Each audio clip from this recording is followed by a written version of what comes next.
खूनी train, episode 5, अस्पताल की खिड़की। नमस्कार दोस्तों। पिछले भाग में आपने देखा कि कैसे आर्यन और रिया की गाड़ी 120 की रफ्तार से दीवार से जा टकराई, लेकिन मौत ने उन्हें अपनी बाहों में लेने के बजाय वापस उसी नर्क में धकेल दिया। अस्पताल के वार्ड नंबर 13 के गायब होने की खबर और आर्यन के पास मिला वो काला टिकट। इशारा साफ है कि कालरात्रि एक्सप्रेस अब पटरियों को छोड़कर शहर के अंदर अस्पताल की दीवारों के बीच रेंग रही है। क्या आर्यन और रिया इस बार हकीकत को पहचान पाएंगे? अब शुरू होता है खौफ का अगला स्टेशन। अस्पताल के कमरे में छाया सन्नाटा किसी भारी पत्थर की तरह आर्यन के सीने पर रखा हुआ था।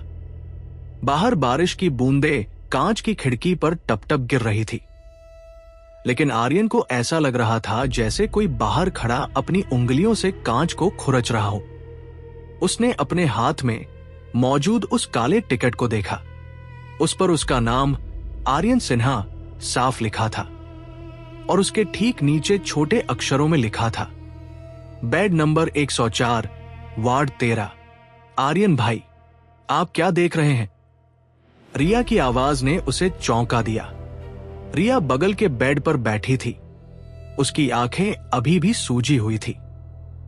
कुछ नहीं रिया, बस ये सोच रहा हूं कि हम यहां सुरक्षित हैं भी या नहीं। आर्यन ने टिकट को अपनी तकिया के नीचे छुपाते हुए कहा। वो नहीं चाहता था कि रिया और डरे। तभी कमरे का दरवाजा एक भारी चरमराहट के साथ खुला। एक नर्स अंदर आई। उसने सफेद वर्दी पहनी थी, लेकिन उसकी वर्दी पर जगहजगे भूरे रंग के धब्बे थे, जैसे पुराने सूख चुके खून के निशान हों।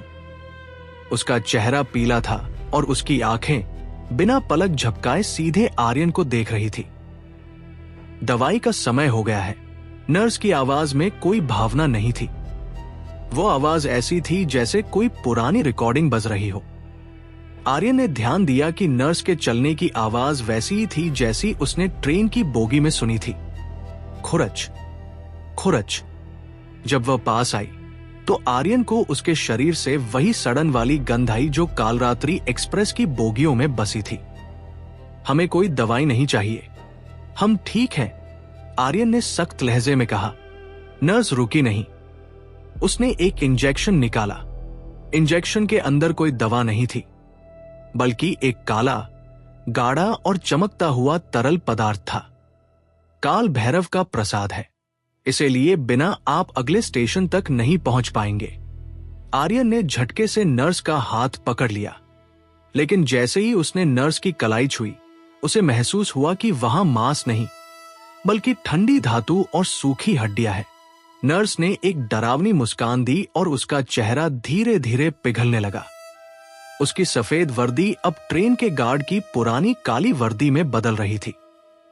यहां कोई अस्पताल नहीं है आर्यन, ये इंजन का पिछला हिस्सा है। नर्स की आवाज अब उस हजारों आंखों वाले साए की आवाज में बदल गई। अचानक कमरे की लाइटें तेज आवाज के साथ फूट गई। अंधेरा छा गया। रिया जोर से चिल्लाई। आर्यन ने अपनी जेब से मोबाइल निकाला और उसकी टॉर्च जलाई। रोशनी के घेरे में जो दिखा, उसने उनके पैरों तले से जमीन खिसका दी। अस्पताल का कमरा अब गायब हो चुका था। वे अभी भी बेड पर थे, लेकिन वो बेड अब ट्रेन की सीटों में बदल चुके थे।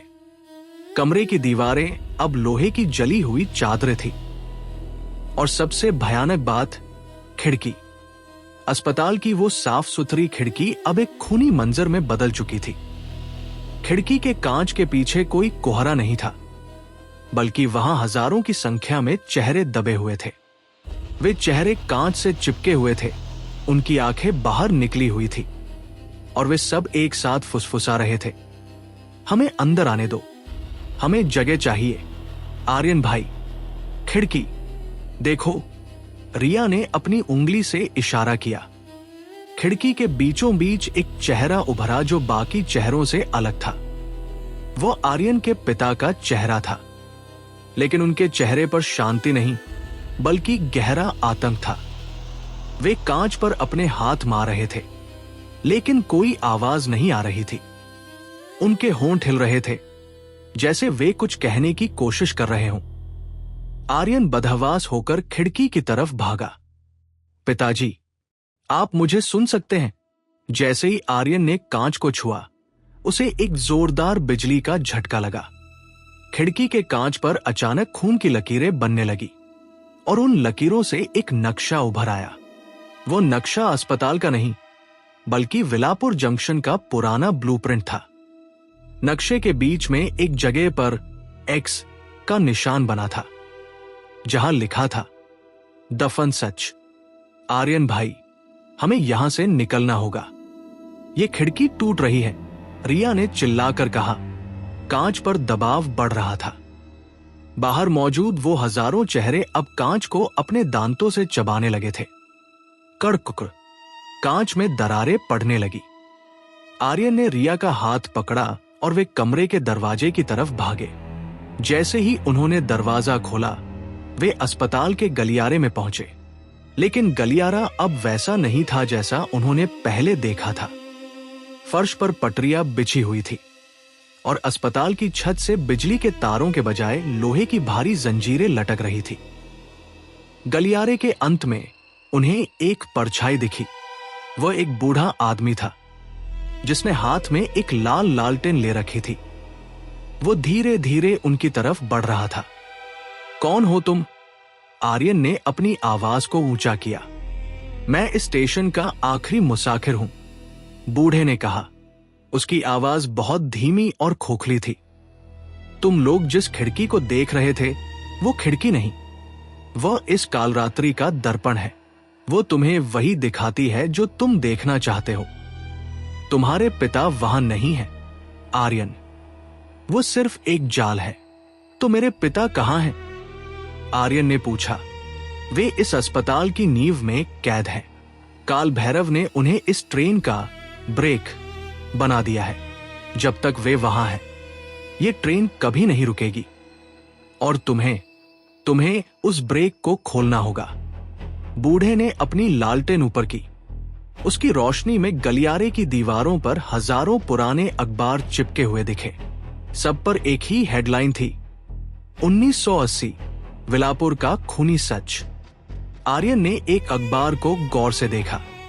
उसमें एक फोटो थी जिसमें वही तांत्रिक काल भैरव खड़ा था। उसके पीछे वही छोटा बच्चा था जिसे आर्यन ने कार में देखा था। फोटो के नीचे लिखा था, तांत्रिक ने अपनी अमरता के लिए अपने ही पोते की बलि दी, लेकिन रूह ने धोखा दे दिया। वो बच्चा तांत्रिक का पोता है? रिया ने अचरज से पूछा। हाँ, बूढ़े ने जवाब दिया। वो बच्चा बदला लेना चाहता है। वो काल भैरव को नष्ट करना चाहता है, लेकिन वह अकेला नहीं कर सकता।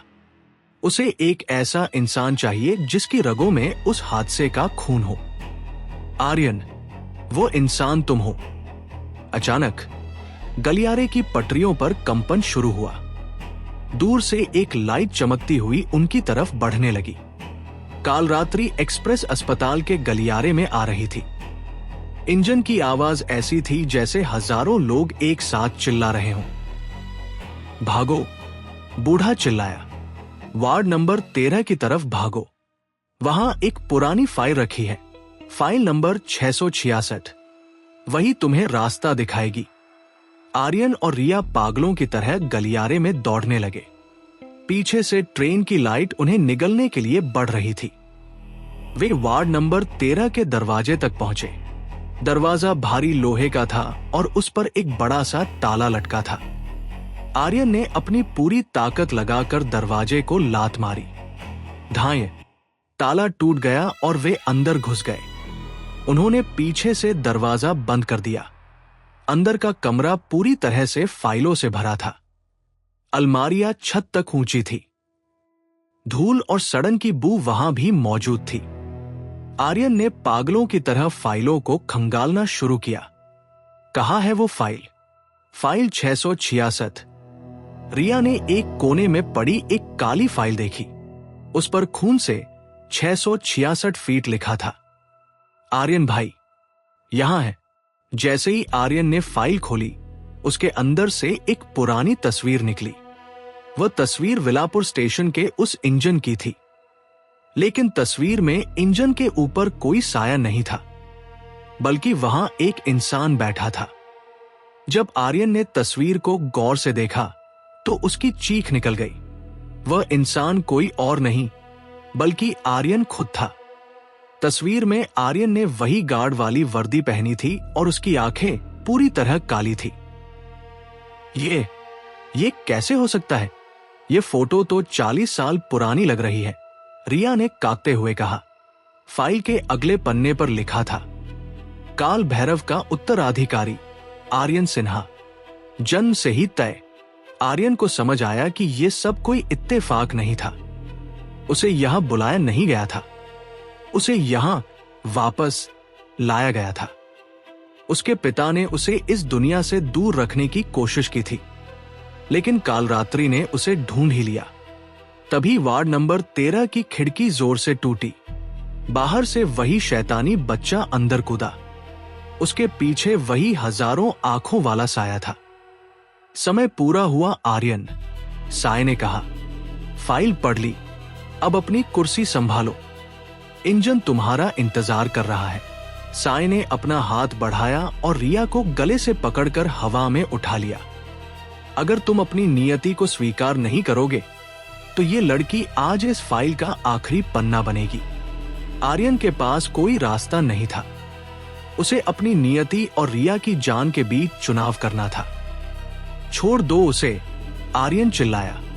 मैं तैयार हूं, मुझे बताओ क्या करना है। बच्चा मुस्कुराया। बहुत अच्छे, लेकिन पहले तुम्हें उस खिड़की के पार जाना होगा जहां तुम्हारे पिता तुम्हारा इंतजार कर रहे हैं। उस खिड़की के पीछे ही काल भैरव का असली सच छिपा है। साय ने रिया को नीचे फेंक दिया और आर्यन की तरफ बढ़ा। आर्यन ने आखिरी बार रिया की तरफ देखा और उस टूटी हुई खिड़की की तरफ कदम बढ़ाए जहां से अनंत अंधेरा उसे बुला रहा था। तो दोस्तों, क्या आर्यन अपनी नियति को स्वीकार कर लेगा? क्या वो वाकई उस काल भैरव का उत्तराधिकारी है? और उस खिड़की के पार कौन सा सच छिपा है जो 40 सालों से दबा हुआ था? जानने के लिए सुनिए अगला एपिसोड, गायब फाइल्स। सफर अभी और भी गहरा होने वाला है, क्योंकि अब दुश्मन बाहर नहीं बल्कि आर्यन के अपने वजूद के अंदर है।